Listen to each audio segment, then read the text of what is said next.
Hi friends, welcome back to my YouTube channel. ಇವತ್ತು ನಾವು banana ಬಜ್ಜಿ ಹೇಗೆ ಮಾಡೋದಂತ ನೋಡೋಣ. ನೋಡಿ, ಈ ಥರ ರಾ ಬನಾನಾ ತಗೋಬೇಕು. ಸ್ವಲ್ಪ ಹಸಿ ಹಸಿಯಾಗಿ ಇರಬೇಕು, ಆಗ ನಮಗೆ ಬಜ್ಜಿ ಚೆನ್ನಾಗಿ ಬರುತ್ತೆ. ಎಡ್ಜಸ್ ಕಟ್ ಮಾಡಿಕೊಂಡು ಇದನ್ನೆಲ್ಲ ಪೀಲ್ ಮಾಡ್ಕೋಬೇಕು.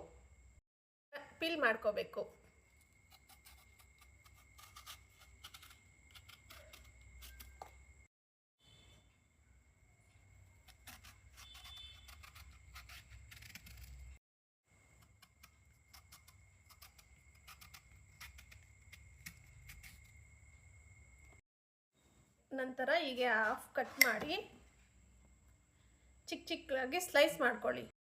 ಈಗ ಒಂದು ಬೌಲ್ ತಗೊಂಡು ಅದರಲ್ಲಿ ವಾಟರ್ ಹಾಕ್ಕೊಂಡು ಸ್ವಲ್ಪ ಸಾಲ್ಟ್ ಆ್ಯಡ್ ಮಾಡಿಕೊಂಡು ಕಟ್ ಮಾಡಿರೋಂಥ ಬನಾನಾನ ಸೋಕ್ ಮಾಡ್ಕೋಬೇಕು. ನೋಡಿ, ಈ ಥರ ನಿಮಗೆ ಯಾವ ಶೇಪಲ್ಲಿ ಬೇಕೋ ಆ ಶೇಪಲ್ಲಿ ಸ್ಲೈಸ್ ಮಾಡ್ಕೊಳ್ಳಿ. ನಿಮ್ಮ ಮನೆಯಲ್ಲಿ ಹೇಗೆ ಮಾಡ್ತಾರೆ ಆ ಥರ ಈ ಥರ ಸ್ಲೈಸ್ ಮಾಡ್ಕೊಳ್ಳಿ. ಈಗ ಸ್ಲೈಸ್ ಮಾಡಿರೋಂಥ ಬನಾನಾನ ವಾಟರಲ್ಲಿ ಸೋಕ್ ಮಾಡೋಕ್ಕೆ ಬಿಡೋಣ. ಒಂದು 5 ಮಿನಿಟ್ಸ್ವರೆಗೂ ಸೋಕ್ ಮಾಡ್ಕೊಳ್ಳೋಣ ಸಾಲ್ಟ್ ವಾಟರಲ್ಲಿ. ಈಗ ಇನ್ನೊಂದು ಬೌಲ್ ತಗೊಂಡು ಅದರಲ್ಲಿ 2 ಕಪ್ಸ್ ಆಫ್ ಕಡಲೆ ಹಿಟ್ಟು ಹಾಕ್ಕೊಳ್ಳೋಣ. ಇದಕ್ಕೆ 1/2 ಟೇಬಲ್ ಸ್ಪೂನಷ್ಟು ಉಪ್ಪು ಹಾಕ್ಕೊಳ್ಳೋಣ. ಮತ್ತು 1 ಸ್ಪೂನಷ್ಟು ಖಾರದ ಪುಡಿ ಹಾಕ್ಕೊಳ್ಳೋಣ. ಈಗ ನೀರು ಹಾಕ್ಕೊಂಡು ಮಿಕ್ಸ್ ಮಾಡ್ಕೊಳ್ಳೋಣ.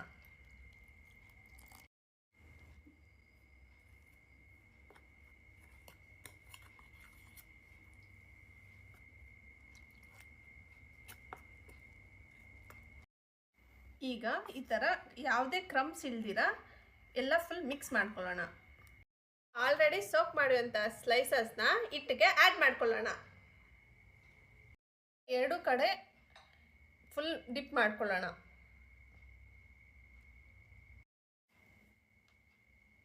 ಈ ಥರ 2 ಕಡೆ ಫುಲ್ ಡಿಪ್ ಮಾಡ್ಕೋಬೇಕು.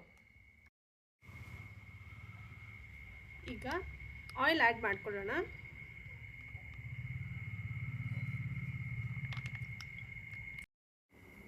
ಆಯಿಲ್ ಬಿಸಿ ಆದಮೇಲೆ ಆಲ್ರೆಡಿ ನೆನೆಸಿರೋಂತಹ ಬನಾನಾ ಸ್ಲೈಸಸ್ನ ಆಯಿಲಲ್ಲಿ ಡಿಪ್ ಮಾಡ್ಕೊಳ್ಳೋಣ.